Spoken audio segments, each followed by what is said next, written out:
Sir வணக்கம் sir. வணக்கம் brother. எப்படி சார் இருக்கீங்க? பிரமாதமாக இருக்கேன். நல்லது சார். சார் இப்போ அந்த எலெக்ஷனுக்கு முன்னாடி வரைக்கும் சவுக்கு சங்கர் அவர்கள் அதிமுகவுக்கு ஆதரவு நிலையில தான் இருந்தார். அப்போ என்ன சொல்லியிருந்தாருன்னா, எடப்பாடி பழனிசாமி மட்டும்தான் அந்த ஒற்றை தலைமையில இருக்காரு, மற்ற கட்சிகளாம் அந்த குடும்ப ஆதிக்கம் இருக்கு. இப்போ அதிமுக நம்ம எடுத்துக்கிட்டா அங்கே எப்படி எடப்பாடியோட மகனோட ஆதிக்கம் இருக்கா அப்படின்ற மாதிரி விவாதத்தை எழுப்பியிருந்தாரு.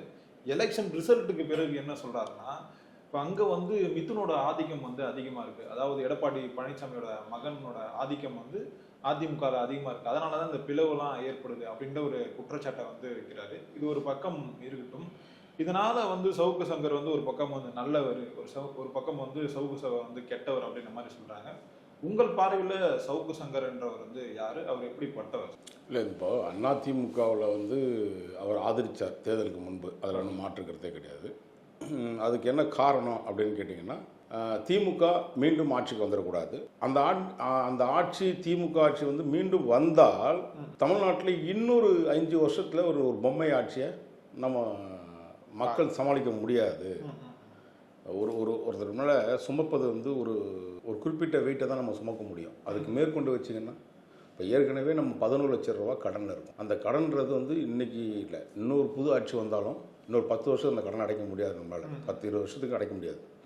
அந்த சூழ்நிலையில் அவர் அந்த சுட்டி காட்டினதில் எனக்கு அதே மாதிரி மிதுனுடைய டேமினேஷன் இருக்குது அப்படின்னு சொல்கிறதுல எனக்கு பெரும்பான்மையாக அவர் சில தேர்தல் வேலைகள் வியூகத்தை வகுத்தார். அதுக்கு அலுவலகம் இங்கே போட்டிருக்கார் சென்னையில். அதற்கு முன்னாள் காவல்துறை அதிகாரிகள் 2 பேர் சப்போர்ட் பண்ணுறாங்க.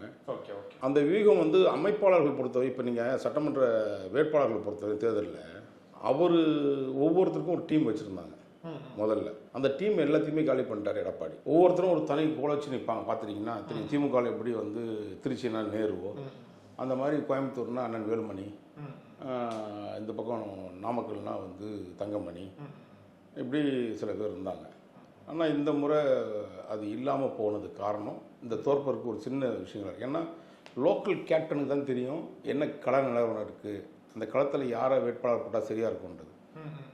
அதன் அடிப்படையில் பார்த்தீங்கன்னா, இப்போது அவர் எடுத்த முயற்சிகள் கடந்த கால தேர்தல் எல்லாத்துலேயுமே சரி தொடர்ந்து தோல்வி.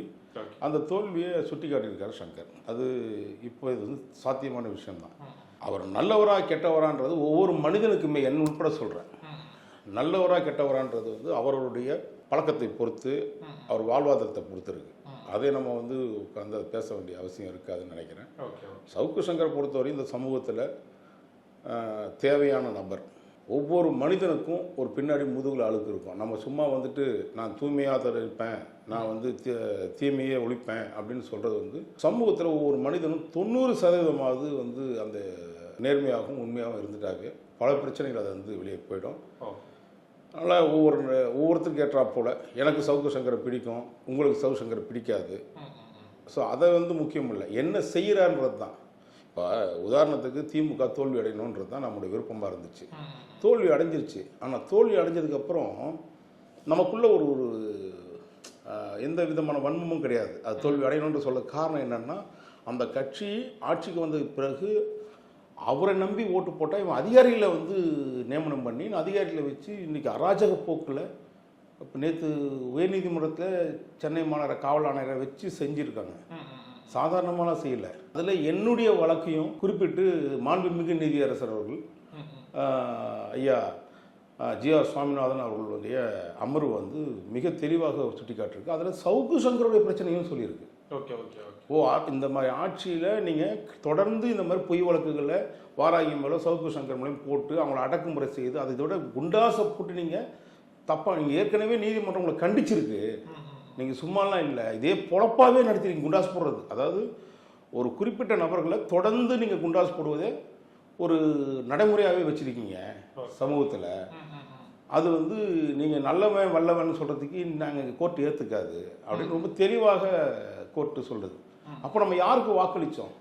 கடந்த முறை திமுக தோற்பதற்கு முக்கிய காரணமே இந்த அதிகாரிகள் தான். நம்ம தொடர்ந்து நானோ அல்ல சவுக்கு சங்கரோ சொல்லிட்டு தான் வரோம். இதுக்கு தான் இப்போ நமக்கு என்ன மன வருத்தம்னு கேட்டிங்கன்னா, ஐயோ முதலமைச்சர் தோத்துட்டாரு, முன்னாள் முதலமைச்சர். அப்போ முதலமைச்சர்ன்ற பொறுப்பு அப்போ நீங்கள் என்ன நடக்குதுன்னு தெரியாதுங்க. தமிழ்நாட்டில் எந்த தொகுதியில் என்ன பண்ணியிருக்காங்கன்னு தெரியும்னா ரொம்ப மோசமான ஒரு நிலைப்பாடு. அந்த கொளத்தூர் தொகுதியை போய் பாருங்கள். எனக்கு தெரிஞ்சு 70% ஒர்க்கு நடந்துருக்குது. அதுவும் முதலமைச்சர் தொகுதியினால தொடர்ந்து அதுக்கு முக்கியத்துவம் கொடுக்கப்பட்டிருக்குது. அந்த தொகுதியிலேயே மக்கள் வந்து விரக்தி அடைஞ்சிருக்கான் அப்படின்னு சொன்னால், அப்போ முக்கிய காரணமே இந்த சட்ட ஒழுங்கு. அன்னைக்கு இருந்த சென்னை மாநகர காவல் ஆணையர் அருணும், அதுக்கு பின்புலமாக இருந்த வந்து இவர் சேகர்பாபும். இதில் இன்னொரு பிரச்சனை இருக்குது. இதில் நீங்கள் சாதாரணமான இது கடந்து போயிட முடியாது இந்த தோல்வி என்பது. இதில் ஆம்ஸ்ட்ராங்குடைய கொலை சம்பந்தப்பட்ட விஷயங்கள் இருக்கு. இப்படி வந்து சுற்றி அதிகாரிகளை வந்து தாக்கிட்டு இருக்க அந்த நேரத்தில் நாம் எடுத்து சொல்கிறோம் வெளியில், இந்த மாதிரி அதிகாரிகளால் உங்களுக்கு வந்து கெட்ட பேர் ஏற்படும், நீங்கள் தயவு செய்து புரிஞ்சுக்கிங்க, இவனுக்கு அந்த அதிகாரிலாம் முட்டு சந்தர்ப்பமே விட்டுருவானுங்க அப்படின்னு தான் நம்ம வந்து சொல்லி பலமுறை வலியுறுத்தணும். அதுவே எங்களுக்கு எதிராக போய் நின்றுச்சு. ஓ, நீங்களாம் அட்வைஸ் பண்ணுற அளவுக்கு ஆகிட்டீங்களா ஒரு யூடியூப் சேனல் எடுத்துக்கிட்டு? நீங்கள் பண்ணுற தப்புகளை சொல்கிறது தான் பத்திரிகையோட வேலை. அதை நீங்கள் கேட்க மறுக்கிறீங்கன்றது ரெண்டாவது உங்களுடைய இஷ்டம். இப்போ நம்மளும் என்ன சொல்கிறோம், இன்றைக்கி வந்து விஜய் அவர்கள் வந்து சிஎம் ஆனதுக்கு பிறகு சில திட்டங்களை, நல்ல திட்டங்களை கொண்டு வந்திருக்காரு. அது நடைமுறைக்கு வரத்துக்காக நம்ம வரவேற்கணும். உடனடியாக நம்ம வந்து அதை எதிர்ப்பாக காட்டணுன்ற அவசியங்கள் நமக்கு ஏற்படக்கூடாது. ஆனால் இப்போ சில தவறுகள் நடக்குதா இல்லையான்னு கேட்டிங்கன்னா கண்டிப்பாக நடந்துகிட்டே இருக்குது. நீங்கள் எப்போ தூய்மைன்னு சொன்னீங்களோ அதுக்கப்புறம் வந்து சில தீமைகளும் ஏற்படும் இந்த ஆட்சியில். அதை கொஞ்சம் கண்காணிங்க. இந்த சில அதிகாரிகளை, அருண் போன்ற அதிகாரிகளை இன்னும் நீங்கள் பொதுமக்கள் வந்து எதிர்த்துட்டே இருக்காங்க. இன்றைக்கி வரைக்கும் தொடர்ந்து வேறு எந்த ஐபிஎஸ் ஆஃபீஸருக்குமே வரலை இது போன்ற விமர்சனங்கள். நம்ம மொட்டையர் இருக்கார் டேவிட்சன்னு, அவருக்காவது எதிர்ப்பு இருந்திருக்குன்னு நினச்சேன் நான். பெரிய எதிர்ப்பு இருக்கும், ஏன்னா கரூர் சம்பவங்கள்லாம் இருக்கணும். அவரை நீங்கள் சாதாரணமாக நீங்கள் நல்ல பதவி தான், சாதாரண பதவியெல்லாம் கொடுக்கல, நல்ல பதவி கொடுத்துருக்கீங்க ஆவினில், புரியுதுங்களா? இப்போது அதே மாதிரி அருணை கொண்டு போயிட்டு நீங்கள் வந்து ஒரு ஊழல் செய்யக்கூடிய நபர், ஊழலே வந்து பிரதானமாக இருக்கக்கூடிய நபர், பல பேரை பொய் வழக்கு போட்டு தன்னுடைய சுயநலத்திற்காக வந்து பணத்துக்காகவும் காசுக்கு ஆசைப்பட்டு இந்த கமிஷனர் பதவி அதிகார துஷ்பிரயோகம் செய்த ஒரு நபர், அவரை கொண்டு போயிட்டு நீங்கள் வந்து விஜிலன்ஸ் கமிஷனராக போடுறீங்கன்னா, அடிஷனல் டைரக்டராக போடுறீங்கன்னா, அப்போவே நீங்கள் தெரிஞ்சுக்கலாம் நீங்கள் என்ன மாதிரியான வேலைகளை உங்களுக்கு பின்னாடி சில பவர் செக்டர்கள் உருவாகுதுன்றது வருத்தமாகவும் இருக்குது. ஸோ அதை சுட்டி காட்டுறது ஒரு பத்திரிகையோட வேலை. இல்லை சார், இப்போது சாதாரண ஒரு கிளர்க்காக இருந்தால் தான் சவுக்கு சங்கர் இன்னைக்கு வந்து தமிழ்நாட்டு அரசியல் ஒரு முக்கிய புள்ளியாக வளமுறை. அவர் பேசினா அதை கேட்குற ஆட்களை விட ஒரு விவாதத்தை வந்து ஏற்படுத்தும். முதல்ல அவருடைய வளர்ச்சியை வந்து எப்படி பார்க்குறீங்க? ஆனால் இப்போ பொதுவாக இந்த சோஷியல் மீடியாஸில் நம்ம பார்க்குறதா இருக்கும், இல்லை சவுக்கு அவர்களுடைய ஏட்டர்ஸாக இருக்கவர் சொல்கிறது என்னென்னா, இந்த அதிமுகவும் திமுகவும் தங்களுடைய வளர்ச்சிக்காக சவுக்கு சங்கரை வந்து பயன்படுத்திட்டாங்க, எப்படியாவது இந்த ஆட்சியை அகற்றணும், அதுக்கு பயன்படுற ஒரே ஆள் வந்து சவுக்கு சங்கர்னு பார்க்குறாங்க. முதல்ல அவருடைய வளர்ச்சி எப்படி பார்க்குறீங்க? அடுத்து இந்த கேள்வி. சராசரி எல்லாருடைய மனிதர்களுமே என்னென்னு கேட்டீங்கன்னா, சமூகத்தில் உங்களுக்கும் எனக்கும் அக்கறை எப்படி இருக்குமோ அதே போல் அதாவது 100% எல்லாருமே சமூகத்து மேலே வந்து அக்கறையோடு வரமாட்டாங்க. குறிப்பிட்ட ஆட்கள் தான் சமூகத்தின் மீது அக்கறை இருக்கும். அதுலேயும் ஒரு குறிப்பிட்ட செக்டார் வந்து கேள்வி கேட்கணும்னு தோணும். அதுலேயும் இன்னும் கொஞ்சம் குறைச்சி வந்தீங்கன்னா திரும்ப வந்து வழக்கு போடணும், சமூகத்தில் ஏதாவது போராடணும் அப்படின்ற எண்ணம் வரும். ஆனால் அந்த எண்ணம் வரக்கூடிய நபர்களை ஒழிச்சிடணும் அப்படின்றது தான் கடந்த ஆட்சி காலகட்டத்தில், அதுவும் குறிப்பாக திமுக அன்றைக்கு காலகட்டத்தில் இவர் வந்து காவல்துறையில் ஒரு கிளர்க்கு பணி செஞ்சவரை அவர் ஒரு ஆடியோவை ரெக்கார்டு வெளியே விடுறாரு. அன்னைக்கு இருந்த அதிகாரிகள் ஜாஃபர் சேட்டு அது போன்ற நபர்கள் எல்லாமே அவர் கொஞ்சம் எதிர்ப்பு தெரிவித்தார். அந்த எதிர்ப்புகளை சம்பாதிச்சார். அதை வைத்து தான் வந்து அவருக்கு தொடர்ந்து நெருக்கடிகள் கொடுக்கப்பட்டுச்சு. சாதாரண சவுக்கு சங்கரை வந்து இன்னைக்கு நீங்கள் சொல்ல மாதிரி யூடியூபுடைய இன்னைக்கு ஒரு சூப்பர் ஸ்டார்னு கூட சொல்லலாம். ஓகேங்களா? அது சரியா தவறான்றத மக்கள் நம்ம நினைக்கிற பரவாயில்லை. இன்னைக்கு அதுதான் நீங்கள் கேட்குறீங்க. இல்லைன்னா சவுக்கு சங்கரை பற்றி ஏன் கேட்க போறீங்க? ஸோ அவர் முக்கிய பங்கு வகிச்சிருக்க அந்த தேர்தலில் அவர் மட்டும் வகிக்கல, என்னை போன்ற அவரை போன்ற இன்னும் பல யூடியூப் சேனல்களில் பேசக்கூடிய நபர்களும் குறிப்பாக பத்திரிகையாளர்களும் சமூக ஆர்வலர்களும் வந்து நிறைய எதிர்ப்புகளை, விவசாயிகள் இப்படி பல பேரை வந்து அந்த எதிர்ப்பு தான் நான் ஏற்கனவே சொல்லியிருப்பேன். விஜய் அவர்களுக்காக மட்டுமே 80% தான் வாக்களிக்கப்பட்டது. மீதி 20% மக்கள், அதாவது வாக்களித்த மக்களில் சொல்கிறேன், அதாவது 20% மக்கள் என்னை போன்ற சவுக்கு சங்கரை போன்ற சமூக ஆர்வலர்களுக்கு தான் வந்து முக்கியத்துவம் கொடுத்து தான் சில பேர் வாக்குகள் அளிச்சிருக்காங்க. அதுதான் வந்து சர்வேவும் சொல்லுது. ஸோ அவர் வந்து நிலைப்பாடுகளை பொறுத்து நம்ம கிரிட்டிசைஸ் பண்ணவும் கூடாது. ஏன்னா எதை கிரிட்டிசைஸ் பண்ணணும், எதை கிரிட்டிசைஸ் பண்ணக்கூடாதுன்றது இன்றைக்கி அரசாங்கம் அவரை மறுக்க முடியாத சக்தியாக அந்த நெருக்கடி கொடுத்தனால தான் இன்றைக்கி சவுக்கு சங்கர்னு யாரும் தெரியும். தொடர்ந்து இந்த ஆட்சி வந்ததுக்கு பிறகு எனக்கு மிகப்பெரிய நெருக்கடிகள் கொடுக்கப்பட்டதுக்கு அப்புறம் தான் வாராகி யார் என்பது நமக்கு சமூகத்துக்கு தெரியும். அதனால் நெருக்கடிகள் கொடுக்கப்பட்டவர்கள் அதை தாங்கிக்கிட்டாங்கன்னா அவங்களுடைய வளர்ச்சி பெருசாக தான் இருக்குமே தவிர அது ஒன்றும் அழிவு பாதை கொண்டு போய் நிற்காது. அவர்கள் அழுத்தம் கொடுப்பாங்க. ஏன்னா நான் எப்பவுமே சொல்லுவேன், என்னை போன்ற விசில் ப்ளோயர்கள் இந்த தமிழ்நாட்டுக்கு ஊருக்கு 10 பேர் தேவை. அப்போ இருந்தால் தான் இந்த சமூகத்தில் நடக்கக்கூடிய பிரச்சனைகளை எடுத்து சொல்வதற்கு. இப்போ வந்திருக்கிற விஜய் அவர்கள் கேட்குறாருன்னு சொல்கிறாங்க. கேட்டாருன்னா அவருக்கு நல்லது. சில ஐஏஎஸ் ஆஃபீஸர் சொல்கிறாங்க, சில தவறாக கூட சொல்லிக் கொடுப்பாங்க, சிலது நல்லது சொல்லி கொடுத்துருப்பாங்க. நான் அதெல்லாம் மாற்றுக்கிறதே கிடையாது. ஆனால் சமூகத்தின் மீது தொடர்ந்து அக்கறையோட போராடிட்டு இருக்க சில சமூக ஆர்வலர்களும் விசில் ப்ளோயர்களையும் அவருடைய குரலையும் நீங்கள் செவிசாய்ங்க. இப்போ நீங்கள் பண்ணக்கூடிய இந்த அருண் போன்ற சில கட்டமைப்புகளை நீங்கள் உருவாக்கி வச்சிங்கன்னா அது விஷமாக போய் முடிஞ்சு உங்கள் ஆட்சிக்கு அது களங்கத்தை ஏற்படுத்துன்றதான் நம்மளோட கருத்துக்களை சொல்கிறோம். ஓகே சரி. இப்போ அதே மாதிரி இப்போ அது நீங்களாக இருக்கட்டும், சவுக்கு சங்கராக இருக்கட்டும், இந்த சேனல்கள்லாம் முடக்கும் போது நிறைய பொருட்கள் இருந்தது. அவங்க எக்ஸாம்பிள்ஸ்னால் சிஸ்டம்ஸாக இருக்கட்டும், கேமராஸாக இருக்கட்டும், அதெல்லாம் முடக்கும் போது கேஸ்லேருந்து நம்ம வெளியே வந்தாச்சு. ஆனால் அந்த பொருட்கள் இன்னும் தங்களை சேர்ந்ததே இல்லை. அது எல்லாமே நாங்கள் பெரிய விலை கொடுத்து வாங்கியிருக்கீங்க. அதெல்லாம் நம்ம எப்போ உங்களுக்கு கிடைக்கும்? அதுக்கான வாய்ப்பு இருக்கா? அப்படியே கிடைச்சாலும் அது ஒழுங்காக இருக்குமா சார்? உங்கள் சைடில் சொல்லுங்கள், எவ்வளோ பொருட்கள் நீங்கள் இழந்துருக்கு? என்னோட நுங்கம்பாக்கம் அலுவலகத்தில் 2024 சென்னை மாநகர காவல்துறை ஆணையர் அருண் அவர்கள் இந்த காலகட்டத்தில் தொடர்ந்து அவர் சொத்துக்களை அதிகமாக சேர்த்து கொண்டிருக்கின்றார். சமூக விரோதமான செயல்பாடுகளுடைய நபர்களுடன் தொடர்பு வைத்திருக்கிறார். இந்த மாதிரி பல்வேறு விதமான குற்றச்சாட்டுகள். அவர் எங்கெங்கே லேண்டு வாங்கியிருக்கார், யார் பேரெல்லாம் வாங்கியிருக்கிறார், அவருடைய பெண் தோழி பேர் என்ன வாங்கியிருக்கிறார், இப்படி பல விஷயங்களை நம்ம தொடர்ந்து சமூகத்துக்கு எடுத்து சொன்னோம். அது எடுத்து சொன்னதன் விளைவு தான் நேற்று கூட நீதிமன்றம் இவ்வளோ குண்டாஸ்க்கு இப்படிலாம் தவறாக பயன்படுத்துறீங்க காவல்துறை இவங்க மேலே அப்படின்றதையும் உத்தரவு போட்டது வச்சு. இதுக்கு ஏற்பட்ட ஒரு பெரிய எனக்கு என்ன இழப்புன்னு கேட்டிங்கன்னா, என் அலுவலகத்தை அதிகாரத்தை துஷ்பிரயோகம் செய்து நுங்கம்பாக்கத்தில் இருக்க அலுவலகத்தை தொடச்சி எடுத்துகிட்டு போயிட்டாங்க. கிட்டத்தட்ட எனக்கு ஒரு 8லேருந்து 9 சிஸ்டம் இருந்துச்சு. மினிமம் எடிட்டர் சிஸ்டம் ஒரு 2 லட்ச ரூபாய் இல்லாமல் ஒரு சிஸ்டம் வாங்க முடியாது நம்ம. கண்டிப்பாக சார். குறிப்பாக ஹார்ட் டிஸ்க்கு, நம்ம யூடியூப் கண்டிப்பாக ஹார்ட் டிஸ்க் ஒரு ஹார்ட் டிஸ்க்கு இன்றைக்கி 11,000 ரூபாய் மேலே வருது. அந்த மாதிரி ஒரு 13 ஹார்ட் டிஸ்க்கு, இன்னொரு என்னுடைய திரைப்படம் வச்சுருந்தேன் அதுக்கான 22 ஹார்ட் டிஸ்க்கு, இப்படி சிஸ்டம், லேப்டாப்பு, 2 லேப்டாப்பு, கேமரா, ஒவ்வொரு கேமராவும் ஒரு 10 லட்ச ரூபா, 9 லட்ச ரூபா, 6 லட்ச ரூபா கேமராக்கள், 50,000 ரூபா கேமராவும் இருக்குது அதில். கிட்டத்தட்ட இன்றைக்கி என்னுடைய காரு இனோவா கிறிஸ்டா சைலோ, என் மனைவியுடைய வண்டி இனோவா கிறிஸ்டா, என்னுடைய வண்டி சைலோ, அப்புறம் இன்னும் சில வாகனங்கள், அப்புறம் இது போன்ற பொருட்கள் கிட்டத்தட்ட பார்த்தீங்கன்னா ஒரு மோர் தென் ஒரு 50-60 லட்ச ரூபாய்க்கு மேலே எனக்கு நட்டமாச்சு. அலுவலகத்தை பூட்டி பில்டிங் ஓனரை மிரட்டி, இப்போ ஏற்கனவே இப்போ இருக்கிற பில்டிங்கில் எப்படி பண்ணாங்கன்றது உங்களுக்கு தெரியும்.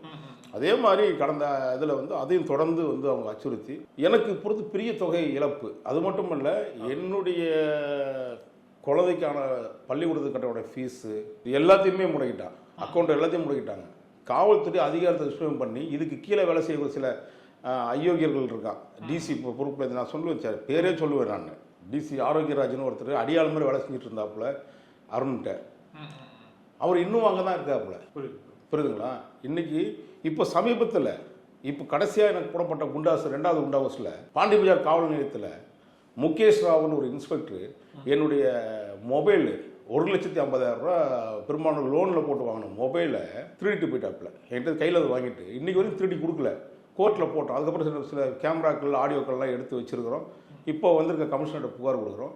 இன்றைக்கி வரையும் என்னுடைய சொத்துக்கள் பறிமுதல் செய்யப்பட்டு என் அலுவலகம் சூறையாடப்பட்டு இப்படி காவல்துறையை அதிகார துஷ்பிரயோகம் செய்து இதை போல் அடியாள் இந்த பாண்டி பஜார் காவல் நிலையத்தில் இருக்கக்கூடிய அந்த முகேஷ் ராவ் மாதிரி அடியாள்களை வச்சுக்கிட்டு இப்போ அவன் மாட்ட போகிறாரு. என் செல்ஃபோன் மேட்டில் ஆடியோலாம் வச்சுருக்கோம். அந்த மாதிரி பொருட்கள் சேதம்ன்றது 1-2 இல்லைங்க. உடலில் நீங்கள் மன உளைச்சல் சொந்தமாக இது மாதிரி எனக்கு மட்டும் மன உளைச்சல் கிடையாது, என் குடும்பத்தாருக்கு, என்னை சார்ந்தவங்களுக்கு எல்லாரையும் போட்டு போலீஸ் அத்துமீறினாங்க. இதெல்லாம் சம்பரிச்சிடலாம்.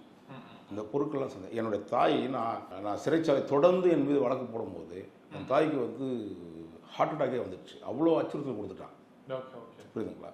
அதையெல்லாம் தாண்டி நின்று போராடுறோம். பொருட்கள் சம்பாதிக்கிறத விட நாம் இந்த சமூகத்துக்காக என்ன செஞ்சுருக்கோம், எனக்கு ஆதரவாக வரக்கூடிய சில நிறைய வார்த்தைகள் இருக்குல்ல, என்னுடைய நண்பர்கள், எனக்கு யூடியூப் பார்க்கக்கூடிய நண்பர்கள், என் சகோதரர்கள் சகோதரிகள், இதுதான் எனக்கு கிடைச்ச மிகப்பெரிய சொத்தா. இந்த சொத்தை பற்றி நான் இழந்ததை பற்றி கவலைப்படலை.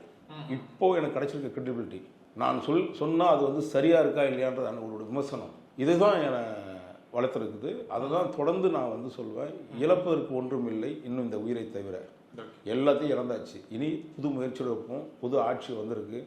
நல்லது செஞ்சால் கண்டிப்பாக தொடர்ந்து அதை பாராட்டுவோம். சவர்கள் நடக்க செய்யும் சில இடங்களில் சிலதை வந்து இல்லை சார். இப்போ இது ஒரு பக்கம் இருந்தாலும் நம்ம பொருட்களை வந்து பறிமுதல் பண்ணுறது ஒரு பக்கம் இருந்தாலும் நம்ம கூட வேலை செய்கிற ஆட்கள் ரிட்டன் அவங்க வந்து நம்ம வேலையை விட்டு போனால் நம்மளை கிட்ட வர மாட்டாங்க. ஒரு பயம் வந்து இருக்கும். என்னைக்கு இருந்தாலும் லாஸ்ட் டைம் நடந்த மாதிரி ஒரு பிரச்சனை வந்து நமக்கு நடக்கும். அந்த மாதிரியான ஒரு மன உளைச்சலும் வந்து கொடுத்துட்டு இருக்காங்க. அது உங்களுக்கு மட்டும் இல்லாமல் சவுக்கு சங்கர் அலுவலகத்தில் வேலை செஞ்ச ஆட்கள் யாருமே திரும்ப வந்து சவுக்கு சங்கர் கிட்ட வந்து வேலைக்கு வந்து போக மாட்டாங்க. ஏன்னா அவங்க மேலே வந்து இந்த போலி கேஸ் போடுறதா இருக்கட்டும், இந்த மாதிரியான பிரச்சனைகள் வந்து தொடர்ந்து நடக்குது சார். தொடர்ந்து நடக்கத்தான் செய்யும். ஓகே. இப்போ வந்திருக்க காவல்துறை அதிகாரிகள் வந்து இப்போது முன்ன மாதிரிலாம் வேலை செய்ய முடியாது. இந்த மாதிரி அராஜக போக்கில் வேலை செய்யணும்னா இப்போ முடியாது. நீதிமன்றமும் எங்களுக்கு மிக தெளிவாக சில விஷயங்களை கொடுத்துருக்கு, தீர்ப்புகளை. அதுக்கு ஒரு இப்போ என்னுடைய இதில் வந்து 50,000 ரூபா பெனால்ட்டி, எனக்கு போடப்பட்ட குண்டத்திற்கு 50,000 பெனால்ட்டி போட்டிருக்காங்க கோர்ட்டு. அது அரசாங்கமும் ஒத்துக்குச்சு. நான் அப்பீல் போவாங்க தான் சுப்ரீம் கோர்ட்டில் நான் வந்து ஒரு கேவிட் போட்டு வச்சுருந்தேன். ஸோ நேற்று எனக்கு பணம் தருவதாக சொல்லி அரசாங்கம் அந்த பெனால்ட்டி பணத்தை தரணும். அது சென்னை மாநகர காவல் ஆணையரகம் வந்து அடுத்த பட்ஜெட்டில் அந்த பணத்தை நீங்கள் இது பண்ணணும்னு சொல்கிறாங்க. நான் இந்த பணத்தை வாங்குறதை பற்றி இல்லை. இது இந்த குண்டாஸ்டில் பாண்டிபஜார் காவல் நிலைய ஆய்வாளர் முகேஷ் ராவ்னு ஒரு நபர் தன் அதிகாரத்தை துஷ்பிரயோகம் பண்ணுறாரு. ஒரு அதிகாரி சின்னை மாநகரத்துடைய காவல் ஆணையரை வந்து உத்தரவு விடுறாரு. அவருக்கு எதிராக நாங்கள் பேசிவிட்டோம். அவர் செய்த குற்றத்தை நாங்கள் பேசினோம். அது சில பொருட்கள் போகிறதா சொல்கிறேன் பிரதர். இந்த பொருட்கள்லாம் விட்டுருங்க. அதை தாண்டி போலி பத்திரிகையாளர் வழிபறித்தார் அப்படின்னது, இது மிரட்டிக் படம் பறித்தார் அப்படின்லாம் டைட்டில் வச்சு இந்த தினகரன் போன்ற பத்திரிகையில் இந்த கேடி பிரதர்ஸ் நடத்துகிறாங்கல்ல, அந்த பத்திரிகையில் தான் வேறு எந்த பத்திரிகையும் போட மாட்டான். அந்த கேடி பிரதர்ஸ் நடத்துகிற பத்திரிகையில் மட்டும்தான் அந்த ஒரு காகிதம் டேஷ்னு ஒருத்தர் இருப்பாங்க, சுரேஷ்னு ஒருத்தர். இதெல்லாம் போலீஸோட புரோக்கர்கள், அருணோட பெரிய புரோக்கர் இவங்கெல்லாம். அவெல்லாம் சேர்ந்து தான் இந்த வேலைகளை பண்ணியிருக்கான். இது எப்பவுமே நடக்கும் பிரதர். இல்லை சார், நம்ம அவதூறுன்னு வந்து அது ஈஸியாக கடந்து போயிட முடியாது சார். இப்போ சவுக்கு சங்கருக்கு வந்து HIV இருக்குன்னு சொல்லிட்டு பரப்பி விட்டாங்க. இதெல்லாம் திட்டமிட்டு பண்ணுறாங்க. அது மக்கள்கிட்ட போய் ஈஸியாக சேர்ந்துருது இல்லை சார். இப்போ நார்மலாக நம்ம யாராவது சவுக்கு சங்கர்கிட்ட பேசும்போது இது உண்மையாப்பா அப்படின்னு கேட்கும்போது இல்லைன்னு வந்து சொல்லிடுவாங்க. ஆனால் அவங்க மனசுக்குள்ள ஒரு வருத்தம் வந்து இருக்கதான் சார். இந்த HIV எக்ஸ்ட்ரீமாக போய் அவதூறு பண்ணணுமா சார்? HIV மட்டும் சொல்லல, 400 பெண்கள் சீரழிப்பு. ஆமாம், அது முக்கியமான விஷயம். புரியுதுங்களா? அதை சீரழிச்சவன் திருச்சி ஒருத்தர் இருக்கான் இல்லையா, திருச்சி சூர்யாவுன்னு ஒரு திருட்டு பையன். அப்புறம் இந்த கரிகாலன்னு ஒரு காகிதம் இருக்கும், இந்த யூடியூப்பில் பேசிகிட்டு இருக்கோம் கரிகாலன்ட்டு. இப்போலாம் ஏன் மூத்தின்னு இருக்கானுங்க? அப்போ என்ன அர்த்தம்? இந்த கவர்மெண்ட்லேயும் ஏதாவது ஒரு விஷயம் சொல்லி காட்ட வேண்டிய இடத்துல நீங்கள் இருப்பீங்கல்ல, ஏங்க பொத்திட்டு இருக்கானுங்கன்னா ஆட்சி இல்லை, திமுகவுடைய கைகூலி. அன்னைக்கு வந்து காசு கொடுத்தான் இந்த அதிகாரிகளுக்கு வந்து WMA வேலை பார்த்தானுங்க இந்த யூடியூப்பில். இந்த கரிகாலன், திருச்சி சூர்யா, அப்புறம் இன்னொரு தருக்கான். இதே பொழப்பாக தான் அலையிறானுங்க. இவனுக்கு வேறு வேலை என்னன்னு கேட்டிங்கன்னா, சமூகத்தில் யாரெல்லாம் வந்து அரசாங்கத்தை எதிர்த்து பேசுகிறோமோ அவனுக்கு வந்து கூலிப்படை மாதிரி வேலை செய்கிறானுங்க இவனுக்கு போயிட்டு அதிகாரிகளுக்கு. அந்த கூலிப்படைகள் நான் ஒரு இடத்துல சொன்னேன், 400 பெண்கள் சீரழிப்புன்னா என்னப்பா அவர் வகையாரன்னா என்ன லேகின் சாப்பிட்றாரு சங்கு சங்கரு, அவ்வளோ பெரிய இது மன்மத இதுவா வாய்க்கு வந்து சொல்லுவாங்க. உண்மையாகவே நான்லாம் நினச்சி சிரிச்சுப்பேன். பரவாயில்லையே, அவனை ஹீரோ விஷயத்தை ஏற்றி விட்றீங்க நீங்கள் பட்டு தேவையில்லாமல். சவுக்கு சங்கருக்கு இது போன்ற செக்ஷுவல் இது சம்மந்தமான விஷயங்களை போட்டு இவ்வளோ அசிங்கப்படுத்து. எனக்கு செக்ஷுவல் அஃபண்டர்னு போட்டான் நேற்று. அதாவது 2021 இந்த ஆட்சி வந்ததுக்கு பிறகு டேவிட்சன் தேவ ஆசீர்வாதம், அப்போ இந்த உளவுத்துறை டிஏஜா வந்தாங்க. சில இந்த இதுக்கு முன்னாடி வந்து இது ஐஜிஆர் இருக்கும்போது என்ன பண்ணோன்னா, பாஸ்போர்ட்டு கமிஷனர், சென்னை கமிஷனர் இது மதுரை கமிஷனர் இருக்கும்போது இந்த ஒரு போலி பாஸ்போர்ட்டில் இந்த ஸ்ரீலங்கன் சைட்லாம் கொடுத்தாங்க. அதில் பெரிய தொகையை வந்து வாங்கியிருக்கிட்டு அது வழக்கெல்லாம் போட்டிருக்கேன். இப்போ நான் சுப்ரீம் கோர்ட்டில் அதை அப்பீல் பண்ணியிருக்கேன், அப்பீலுக்கு போயிருக்கேன். அப்போது இந்த டேவிட்சன் வந்து என்ன சொல்கிறாருன்னா, என் மீது வழக்கு போடுவதற்கு ஒரு பெண்ணை மிரட்டி திருமணத்துக்கு அழைச்சேன் அப்படின்னு சொல்லி ஒரு கேஸை போட்டு 21 எனக்கு வழக்கு போடுறாங்க. அந்த பெண் யாருன்னு கேட்டால் இந்த சுஜிதான்னு சொல்லி இந்த சாய் கணேஷா சாய் குமார் இந்த டிவி சீரியல் ஆர்டிஸ்ட் தான், அவருடைய மனைவி. அதுக்கு ஏற்கனவே பல விஷயங்கள் நடந்திருக்கு. அவங்க அவர் இறந்து போனதுக்கு அந்த பொண்ணு தான் காரணம்னு பல விஷயங்கள் இருக்குது. அந்த பையன் இறந்தால சாய் பிரசாத்னு அவருடைய மனைவி வச்சு போட்டாங்க. அந்த வழக்கு 5 வருஷம் நடத்தியிருக்கேன். நேற்று தான் தீர்ப்பு. இந்த ஆட்சி வந்தவொடனே முதல் போடப்பட்ட வழக்கு. புரியுதுங்களா? அங்கே என்ன சொல்கிறாங்க, நம்மளை அசிங்கப்படுத்துறதுக்கு பேப்பரில் போட்டு அசிங்கப்படுத்துவாங்க. அடுத்ததான் நான் சொல்ல ஒரு விஷயம், இப்போ இன்னொரு விஷயம் போட்டிருந்தாங்க. டிஜிபியோட ஒரு அக்யூஸ்ட் வந்து குடிக்கிறாரு, இப்போ இருக்கிற டிஜிபி சந்தீப் ராய் ரத்தரோட குடிக்கிறாரு. அது செஞ்சிருந்தா 4 பேர் செவத்துக்குள்ளே தான் அது குடிச்சிருக்கு. அதுக்கு தானே ஒயின் ஷாப் வச்சிருக்கீங்க. இப்போ என் மார்க்கெட்டை ஏற்றுறான். இப்போ டிஜிபியே வர இவங்க குடிச்சிட்டு இருக்காரா அப்படின்னு கேட்குறான். அதுக்கு வந்து இவனுக்கு ஃபோன் பண்ணி வேற தலைவரை ஏதோ ஒரு சில ஆப்ளிகேஷன் பண்ணணும் தலைவர் வேணுமா எவனாவது. இப்போ என் மார்க்கெட்டை ஏற்றி விடுறது யார்? இவனுக்கு தான். ஆனால் நமக்கு அவருக்கும் எந்த விதமான சம்மந்தமும் இல்லை. ஆனால் இன்னைக்கு இவனுங்க ஏற்றி விடுறது நமக்கு ஒரு பெரிய டெவலப்மெண்ட்டாக தான் இருக்குது. நம்ம 4 பேர் வந்து ஆஹா இவர் சரக்கு அடிக்கிறதே டிஜிபியோட தான் சரக்கு அடிப்பார்ப்பா அப்படின்னு. ஸோ இந்த மாதிரி இந்த காகிதங்கள்லாம் பேசினா நமக்கு ஒரு இடத்துல அது தனி பப்ளிசிட்டி கூட கொடுக்குது நமக்கு. ஏன்னா நம்ம சமூகத்தில் என்ன சொல்கிறோமோ அந்த கருத்து போய் சேருதோ இல்லையோ, நெகட்டிவ் பப்ளிசிட்டி நமக்கு வந்து பெருசாகவே நமக்கு ரீச் பண்ணுது. இதெல்லாம் புறக்கணிச்சுட்டு போயிட்டே இருப்போம். அடுத்தது இருக்குது சமூகத்துடைய பிரச்சனையை கையில் எடுப்போம். இந்த சமுதாயத்துக்கு தேவையான பிரச்சனைகளை வலியுறுத்தும் அரசாங்கத்தின் வந்து இந்த ஆட்சி நல்ல ஆட்சியாக அமையணுன்றதை நம்ம நினைக்கிறோம். நேரம் கொடுத்ததுக்கு ரொம்ப நன்றிகள் சார். நிறைய விஷயங்களை வந்து ஷேர் பண்ணியிருக்கீங்க. ரொம்ப நன்றி சார். Thank you brother. தேங்க்யூ.